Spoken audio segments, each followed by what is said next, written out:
G'day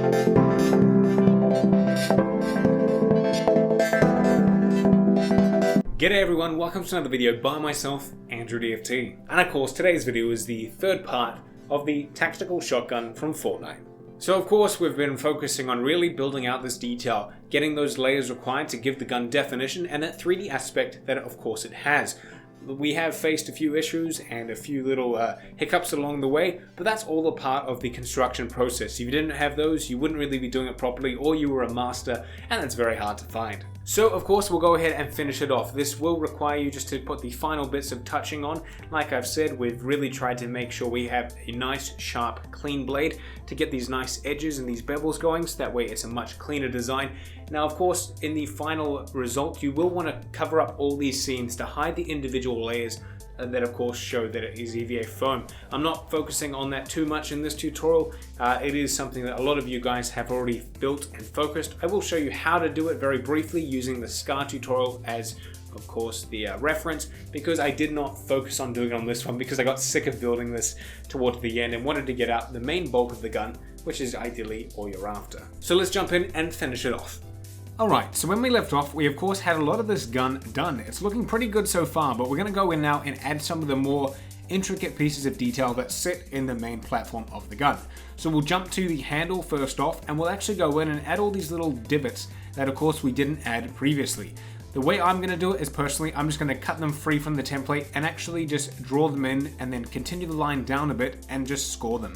I mean, we could physically cut these out if you wanted to. It is a bit hard out of styrofoam. If you had a Dremel tool, then you could absolutely go and do it, and I would recommend it. But for those of you who are like me and we're just using a basic craft blade, I'm just going to score the lines for the heat treatment later on. Now we are going to go to a rather large piece. Of course, you can see on the template, I've just had to reprint mine to get this section. I'm going to tape and cut free this whole piece here. Now this piece is going to be an extended part that goes on top as another additional layer. So you're going to need to make another layer from two sides, a left and a right, out of a new block of foam. But as you can see, it's going to sit right here, but it's too thick. We don't need it that thick. We actually want it to be a nice thin piece. So I'm going to cut it at maybe a 3/4 mark, or just past halfway and between halfway and 3/4, and draw the line, the depth line, around the whole design, and then very carefully making sure that the blade is nice and sharp and that you're watching your fingers and that your blade is going straight down on a 90-degree angle. You're going to cut this whole section piece free from the textured side, giving us a nice thinner piece, which of course will sit right there at the front. So all you need to do is mark it in where it's going to sit, apply your bonding agent of choice, and go ahead and glue them in to position. Once those are in, of course, you can go ahead and place your barrel in to kind of make sure it all fits into place. And now what we're going to do is grab the pump piece. Now you might have this slight gap. You shouldn't do, but if you do, depending on the thickness of your barrel, I'm actually going to go ahead and show you what you can do. Unfortunately, if you've art cemented, this might be a bit hard, but if you're hot glued, you can actually cut one side of the pump piece free. I know that's a bit anti-productive, but it's really the only way you can make it fit flush. And then you can go ahead, add a horizontal line to the depth that you obviously will need to make it flush, and just simply cut that section free, and then go ahead and glue back in that side piece, that side panel, and it should slot in and sit nice and perfectly. Now we'll jump to the back piece. Of course, we've got these tiny little bits of detail in the right top hand corner. We'll simply go ahead and trace those in. You can do that freehand or use the template if you wish. And then we're just going to simply score them so the heat treatment will expand those lines, giving us the piece of detail a bit later, which you can also do here for these two horizontal lines on the shell ejection port area. Another piece of detail is a small little rectangle we're going to cut out. You can maybe make it 2.5 inches long, and we're going to cut off the textured side so obviously it's not as thick. And what we're going to do is just very carefully trim that free, and we'll go ahead and glue it right in the top here. It's a little connection point, I don't really know, it's just a little piece that sits on the top, which you can simply just glue into position. We can then jump back to the handle template, and we're going to cut out this little template here. It's just a little section that sits on top of the handle piece. Obviously we don't need it as thick as the full piece of foam, so what we'll do is we'll add a depth line about halfway through. You can make it thinner if you want, 3/4. Depends on what you prefer. Personally, the halfway point is fine because we're actually going to bevel the edge, as you can see here, adding a depth line about 3/4 of the way through, and we're just going to bevel off one of these sides, the one I'm doing on screen. You can see the difference between the original and now the beveled.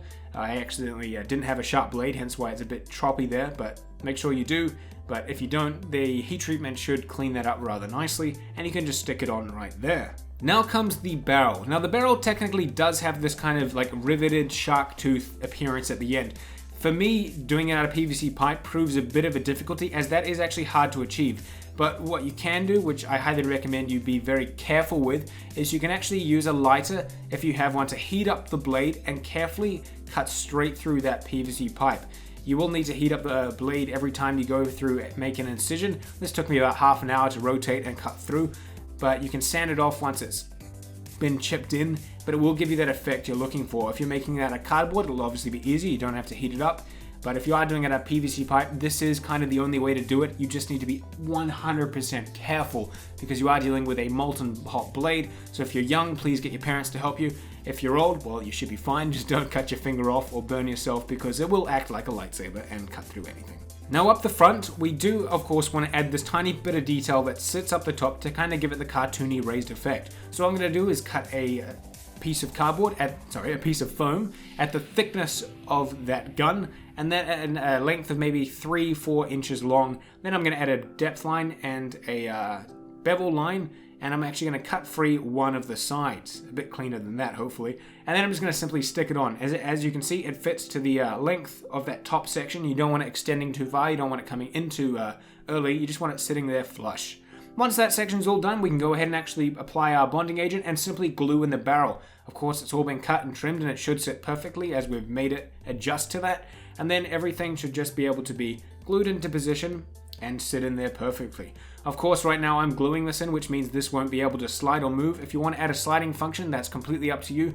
I personally did not want to put that in, as most of you guys are beginners, so therefore starting with the basics is of course the main point of this. But we're not done yet, we still have to continue. All I'm going to do now is cut a slab of foam to go at the end. You can have it extending and protruding just a bit, maybe like 1/4 of an inch on either side. And then what I'm going to do is of course cut off the textured side, so I'm going to add a depth line 3/4 of the way through this foam slab and go ahead and cut that free, getting rid of that textured side because we really don't want that showing. And then I'm simply going to glue that in on the end.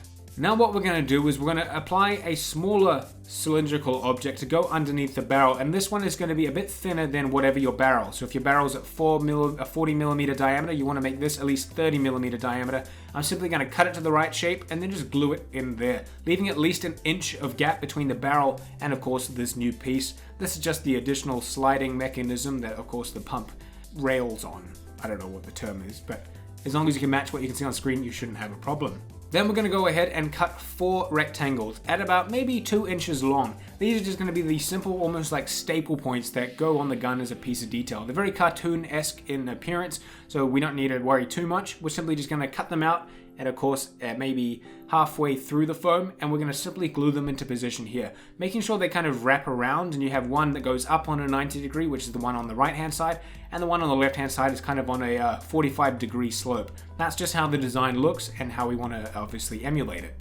Now of course we'll go down to the trigger guard. That's relatively easy. All we're simply doing is grabbing the template, applying it onto the foam, being sure to have a left and a right. Now obviously, because it's a small piece, we're going to have some imperfections, but of course, like always, we're going to address where they are and simply go back and clean them up. Once it's nice and clean, you can go ahead and simply glue that into position right there in the middle, which should sit on those 2 internal sections of the core foam. And well, that's pretty simple. If you do want to trim it a bit, of course, if you have a Dremel or rotary tool, you can clean that up, or if you have sandpaper, you can also clean that up, no problem. Now of course, as a cosplayer, we all love our googly eyes. They're a quick, simple, easy fix to getting some little detail. I'm going to simply apply the glue on the top here. There's only required about 6 of them, 6 points on this gun, but as long as you put them exactly where I'm showing them now, you shouldn't have a problem. But I made a mistake. Do this at the end. Don't do this right now. You want to heat treat this whole gun before you do that, because unfortunately I melted mine a bit. I completely didn't think. That's what happens when you spend a lot of time focusing and trying to build these tutorials. And right now you can see that I'm melting a bit, but ideally do that after this heat treatment. Now with this heat treatment, you want to run the heat gun as smoothly as possible without burning the foam and just hitting those edges. Of course, where we've beveled, you can see that it's now really smooth. You can hardly tell that there's any of those cutting lines anymore. That's because the blade was 80% to 100% sharp, so everything comes off smooth, nice, clean, and it tenses together, and the foam core looks absolutely fantastic. Now I will quickly show you an example of what you can do to, of course, cover in all those EVA foam lines on your internal structure. I personally use art clay. This is actually the footage from the Scar tutorial because I didn't actually film it for this one because I was getting sick of making this video. It took like 5 days. But this is the exact same process. I use basic art clay and I go in, roll it in using some water and carefully apply and smooth it down. Once that's, of course, all nice and set, which should take 12 hours, you can sand it flush and it should sit there nice and clean, and then you can apply another layer of Plasti Dip or PVA glue, and that will seal it all in, and then you're good to go and paint. So that's it. The big construction, the big tutorial is now complete. Hopefully you're very happy with the final design. Now of course there is a final few touches to add on, such as the cords that come around the top here with the little screen that sits on the back. Now that is just very simple. All you need to do is cut out a few layers of the EVA foam and stick it to this section. I don't need to do a tutorial for that because I'm pretty got sick of this construction already. So that is going to be up to you to decide and build yourself. But you should be able to do that no problem. So of course, if you've constructed both the Scar and the tactical shotgun, you're now building up your arsenal for more Fortnite props. I'm very happy to have brought these tutorials for you, and I've seen so many of you go out and build the Scar already. A lot of you as your first time builds, which is absolutely fantastic, and I can't wait to see your results from the tactical shotgun. But I'll wrap it up there. Thank you so much for watching and enjoying the content, and of course if you're new here, consider subscribing, or if you have friends that you think would be interested in building this or any of my content, please flick them a video, share them a link. Let's get more people involved in this community and crafting together. Otherwise, until the next one, I'll catch you there.